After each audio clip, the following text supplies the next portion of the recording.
Hello and welcome to English for Construction. Let's continue with the article 11. 11.3 Contractors' Personnel. The contractor's personnel shall be appropriately qualified, skilled, and experienced in their respective trades or occupations. The client may require the contractor to remove or cause to be removed any person employed on the site or works, including the contractor's representative if applicable, who persists in any misconduct or lack of care, carries out duties incompetently or negligently, fails to conform with any provisions of the contract, persists in any conduct which is prejudicial to safety, health, or the protection of the environment.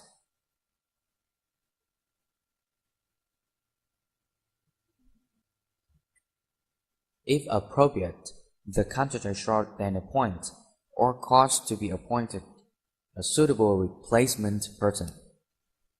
The contractor shall at all times take all reasonable precautions to prevent any unlawful, riotous, or disorderly conduct by or among the contractor's personnel, and to preserve peace and protection of person and property on and near the site.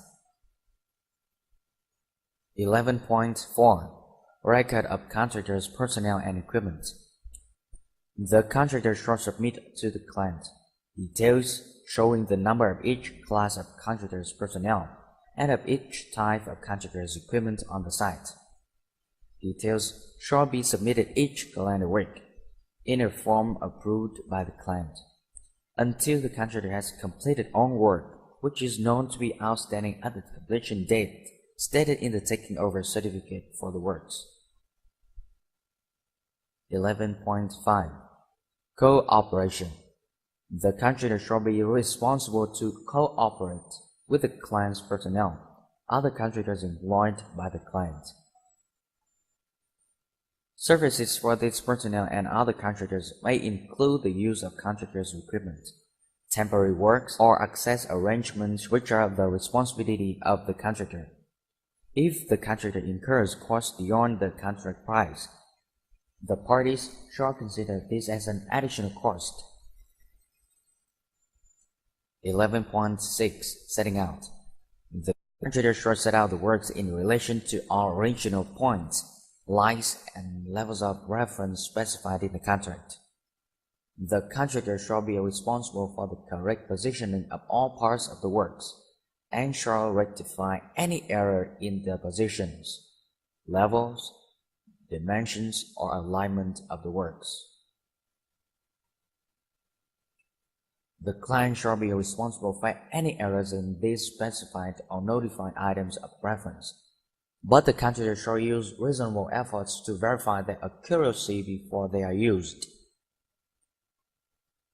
If the contractor suffers delay and/or incurs costs from executing work which were necessitated by an error in these items of reference, and an experienced contractor could not reasonably have discovered such error and avoided this delay and/or cost, the contractor shall give notice to the client and shall be entitled subject to Article 22, Claim and Dispute Handling.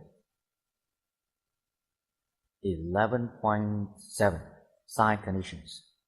The contractor shall be deemed to have inspected and examined the site, its surroundings, the border, and other available information, and to have been satisfied before submitting the tender as to all relevant matters, including a.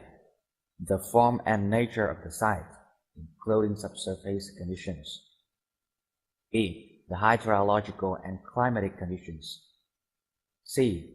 The extent and nature of the work and materials necessary for the execution and completion of the works, and the remedying of any defects. d. The provisions of the labor law. e. The contractor's requirements for access, accommodation, facilities, personnel, power, transport, water, and other services. If the contractor encounters adverse physical conditions which he considers to have been unforeseeable, The contractor shall give notice to the client as soon as practicable. This notice shall describe the physical conditions so that they can be inspected by the engineer, and shall set out the reasons why the contractor considers them to be unforeseeable. The contractor shall continue executing the works using such proper and reasonable measures as are appropriate for the physical conditions, and shall comply with any instruction which the engineer may give. If an instruction constitutes a variation, Article 20 risks and force majeure shall apply.